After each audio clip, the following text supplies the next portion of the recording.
Gaviria. The European champion is also there. That is Christoph. Laporte behind him in red. Matthews is into the mix. Sagan, the world champion.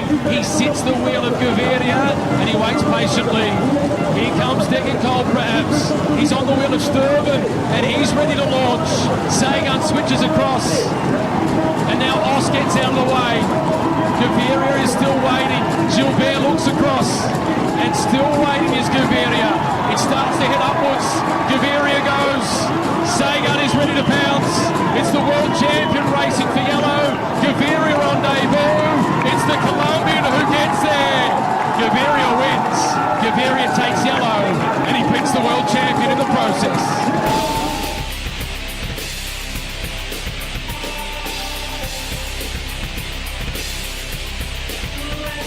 We are trying a new thing to recording here, going live on YouTube. Welcome to the Between Two Wheels podcast. This is Tyler Janke, episode 73. We're doing stage by stage. I don't know if we'll do every stage, but we're going to be doing multiple stages of the 2018 Tour de France. Today, stage one. So we had quite an interesting development. And there's a lot of podcasts out there. There's a lot of them doing stages of the tour. And I thought what we can try to do is maybe we'll try it with Facebook Live instead of YouTube Live, but get your input as we talk about it. That way you can actually join in some of the conversation, give me your input. You maybe be part of the hosting here since Curt and Chris aren't here with me today. And they've kind of, I don't know if they're disillusioned with cycling, definitely with the Tour de France. But anyway, this is what we have today. Stage one, we had stage one, 201 kilometers from Noirmoutier to Fontenay-le-Comte.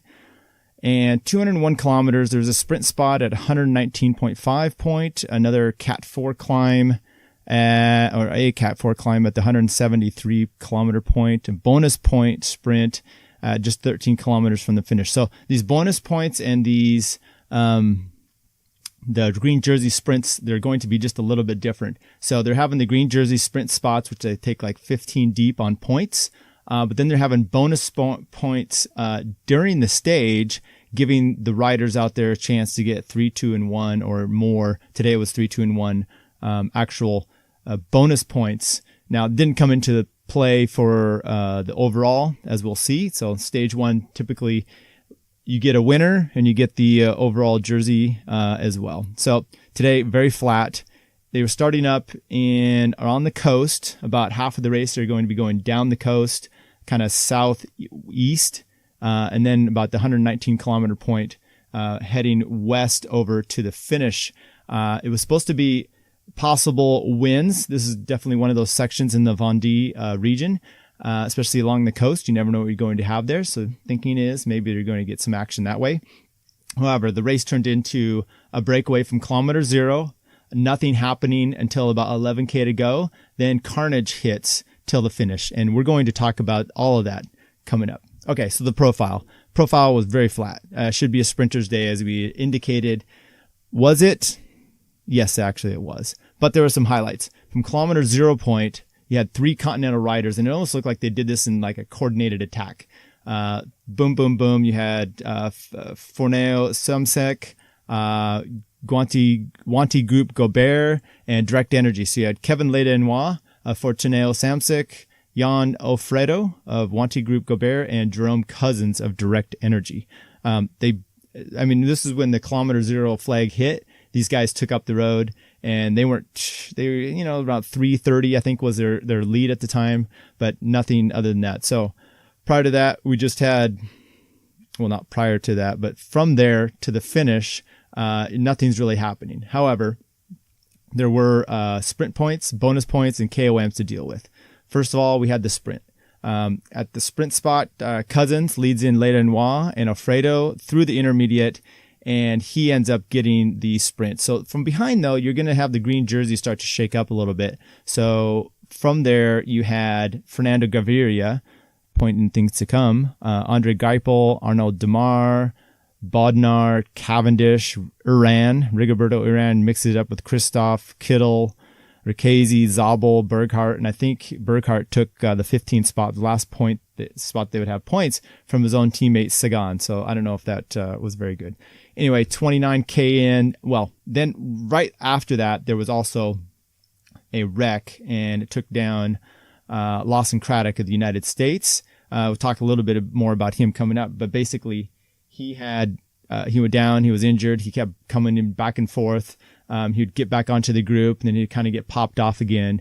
And it was around that KOM spot. It looked like his shoulder was hurt, so he was having trouble actually holding onto the bars. And so climbing was a little difficult. And even though this KOM wasn't like they're going full out, he came off on that spot. So he had 29 kilometers left to go. So he ends up coming in on his own. But when I say on his own, there was still action around him, and I'll get to that in a second. All right, so the 29 kilometers to go. The 3 break guys hit the climb. It's 4 category, the Côte de Vix, 700 meters at 4.2%, and they had to leave about 45 seconds at that point. Okay, so then they cross over the KOM. Kevin Ledenois of Samsic, Fortunato Samsic, wins that. So he will be in the mountain jersey tomorrow. He's the only one of these group that was able to get anything out of there. Then we have the bonus sprint, and that comes, about 15K, I think, from the finish. And Jerome Cousins wins that over Alfredo. And Oliver Nason had been driving, trying to catch up to these 3. And I don't know if it was his point of, I'm going to get this bonus sprint and then see what I can do in the final. But he doesn't quite catch, as you can see. One of the guys came off, so it was just Cousins and Alfredo. And then Nason comes in, and he doesn't end up catching him. And then as the group basically is getting caught, the break, the 2 guys out front, that's when the carnage all happens. It all starts around the 11 kilometer to go point. The break's being reeled in. These 2 guys are giving each other fist bumps. If you don't know what a fist bump is, you can Google that.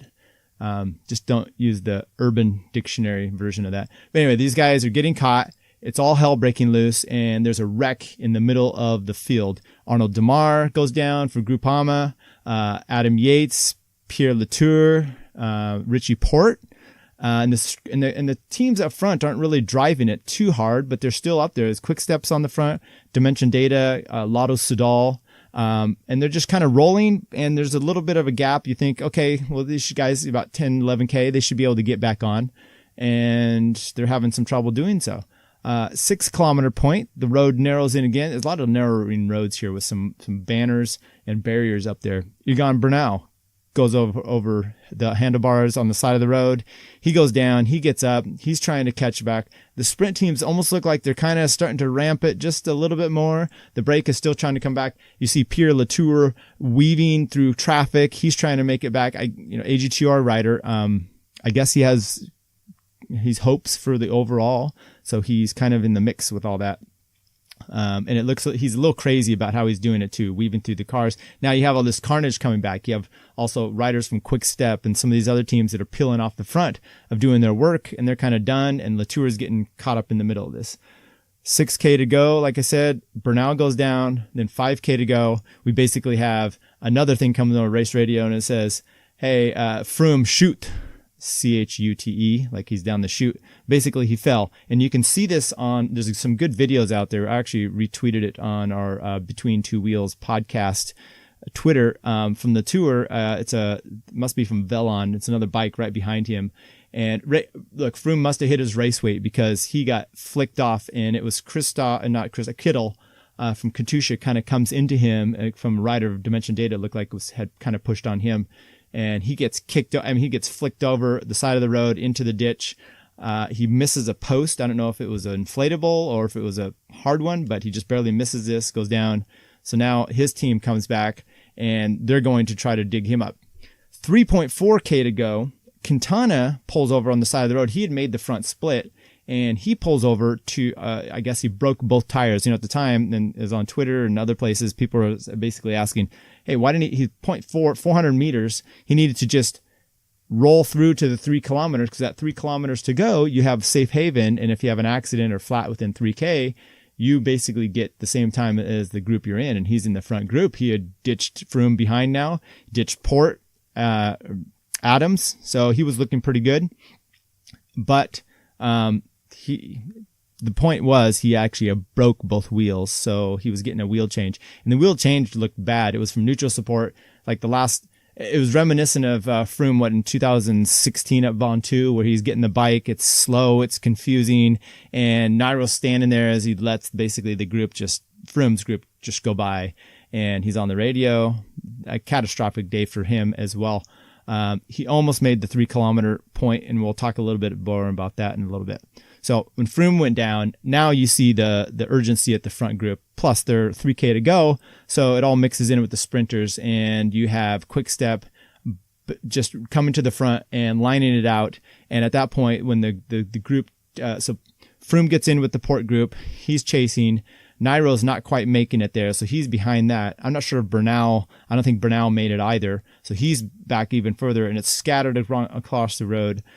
Then Quick Step hits the front, and they drill it, and then Gaviria uses his team to perfection, comes around the wind, hits the wind about 200 meters, and holds it off for the win over Sagan. One of the guys I talked about before, Groenewegen, he looked to be too far back, maybe 10 back, and when the sprint started, he had got himself moved up, but he actually looked pretty good. So we go over the results now. So you had Gaviria coming in through for the win today, and these are also the GC times here. Peter Sagan, second place. It's Marcel Kittel in third, Christophe in fourth, Christophe Laporte in fifth, Dylan Groenewegen, Michael Matthews, Degenkolb, and then that big time sprinter Jacob Fuglsang and Rafael Majka.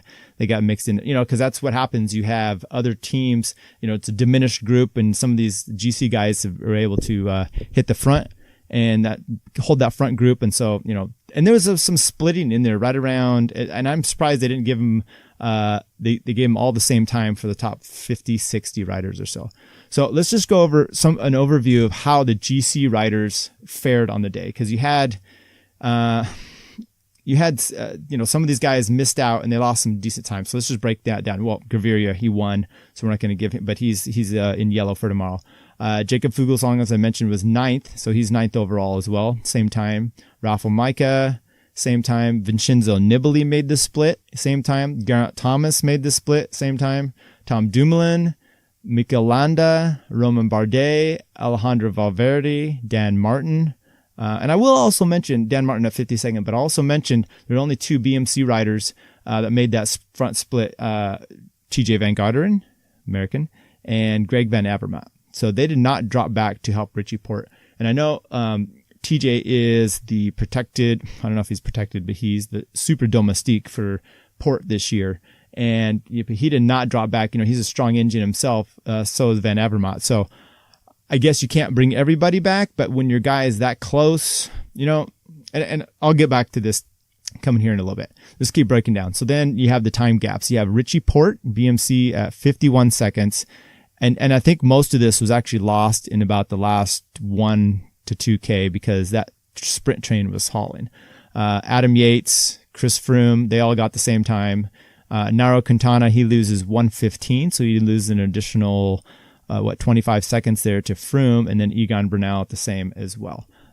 So how'd the Americans fare today? You had, like I said, TJ Van Garderen, Taylor Phinney, both the same time as the winner. They were made that front group at 55 and 56th place respectively. Chad Haga loses 1:30. It's no big deal. He's a helper. Ian Boswell. So Ian Boswell is 1:53 at 2:44 back. I don't know if he had problems today or his role is just different than kind of what some of us had thought. No, it's his first tour.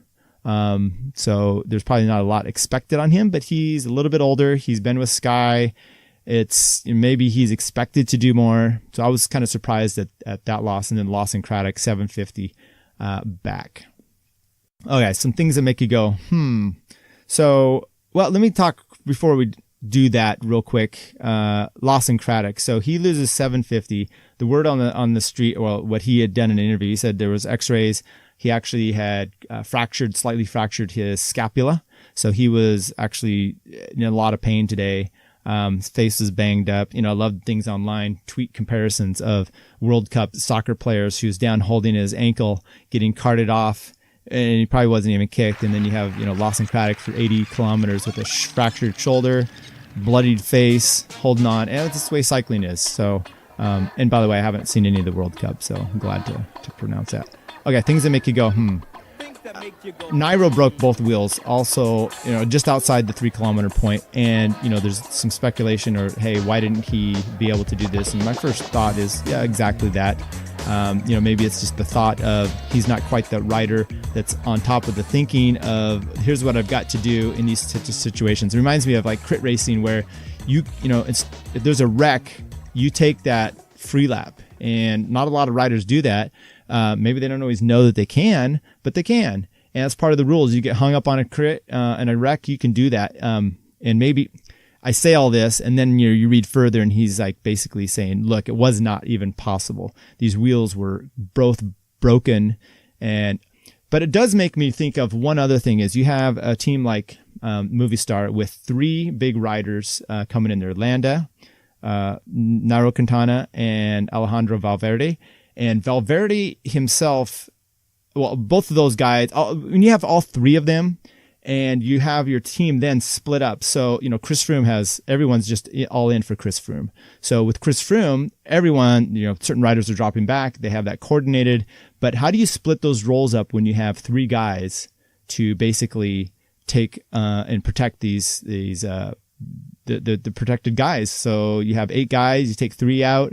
Now you've got 5, 1 or so each. Maybe if they had a different way that they were doing this and not have 2 or not have 3, it would have been better served. Okay. Similar on that, TJ and Greg Van Avermaet were the only 2 BMC riders in the top group. They didn't drop back. It reminded me of 2016 tour when Richie was first riding with BMC. I think it was stage 2, and he gets a flat tire in the last 5K. His whole team's around him, but no one stops, and he loses a minute 45. That minute 45, he ends up 5th overall. And that minute 45 would have put him in 2nd place. So you never know how these things work out. And, that happened to him, poor thing that year. We'll see how this one works out for him overall. Now, it's very, very early. So was that. Okay, Froome crashes day 1, similar to his crash. Not similar, but he had a similar issue that he did at the Giro where he crashed in the time trial. This wreck though, and like I mentioned, if you go back and look at the tweets and there's this video that the crash, while it looks kind of horrific at the time, I think it was softer than what he did.